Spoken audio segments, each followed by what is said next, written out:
Are you serious? Are you serious? Mike Pence, the Vice President of the United States, is on a peaceful mission. He went to Egypt. He met with President El-Sisi, and he's got everything working just smooth with the Egyptians and the Americans. Then he went on to Jordan to meet with King Abdullah II, the king of Jordan, the king of the Hashmonite kingdom, a descendant of the Prophet Muhammad, and the nation that's in control of the Temple Mount, where the Jewish nation of Israel wants to build the third temple, fulfilling biblical prophecy.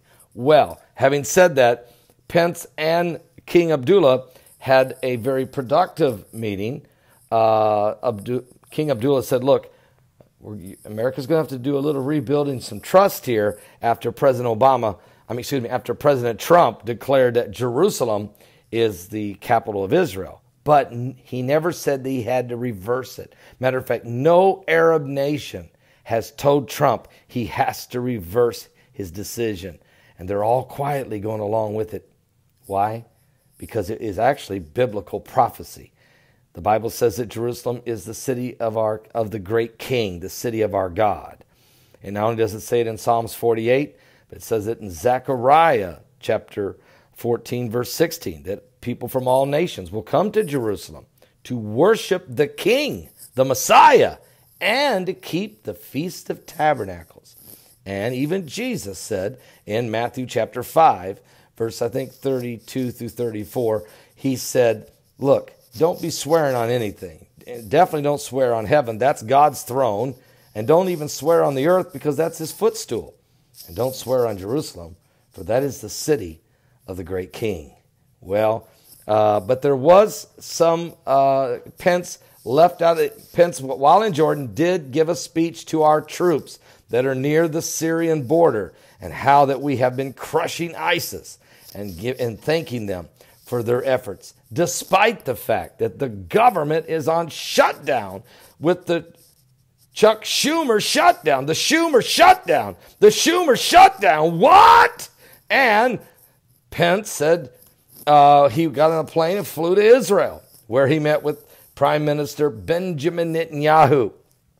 And over at my son's website, the Crusader Journal, he has an article that says that U.S. Vice President Mike Pence began a visit to Israel today after being praised as a great friend by Prime Minister Benjamin Netanyahu of Israel and shunned by the Palestinian Authority Mahmoud Abbas. Matter of fact, it is the highest level U.S. visit to the region since President Donald Trump made his declaration on December 6th and promised to begin the process of moving the American embassy to the city of Jerusalem, whose status is at the heart of the Israeli-Palestinian conflict. And with the Palestinians boycotting Pence, Vice President Pence, the visit provides little opportunity really to build bridges toward peace. But it did give Pence, a conservative Christian, and Benjamin Netanyahu, a right-wing Jew, who have hailed that the U.S. evangelicals for their support of Israel, to shine a spotlight on the visit and their own warm relationship for a community that serves as a power base for President Trump and his vice president. Matter of fact, Palestinian President Mahmoud Abbas, calling on Trump's declaration a slap in the face, he said, has rejected Washington as an honest broker in any future talks with Israel.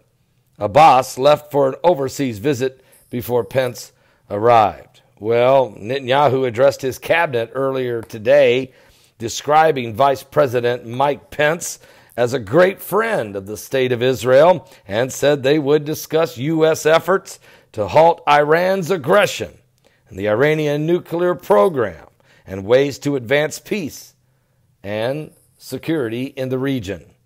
Anyone who truly wants to fulfill those goals knows there is no substitute to the United States leadership, said Netanyahu, who is due to hold talks with Mike Pence tomorrow. So, Trump sitting as vice president, doing a good job, a former governor of Indiana, a devout Christian, we're very proud of them, and we're very proud of our nation. We're also very proud of our president, Donald Trump. As far as the Schumer shutdown,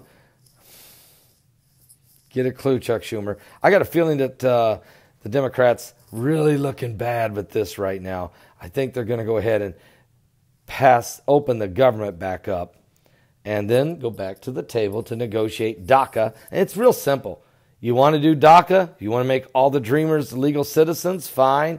Also build a wall, fund it, and let's also get rid of chain migration and the lottery migration, both of which is just absolute a recipe for disaster.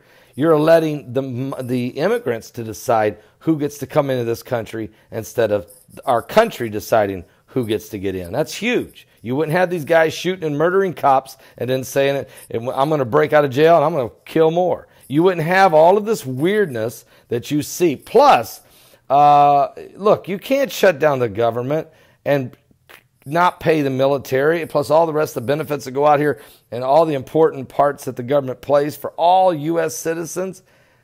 You can't shut down the government, especially when DACA's not even on the bill. Folks, DACA's not on the bill. That's a separate deal. Come on, Schumer. Open the government back up and then sit down and negotiate with the president and do it right. It's real simple. You can do it in 5 minutes. They don't want to.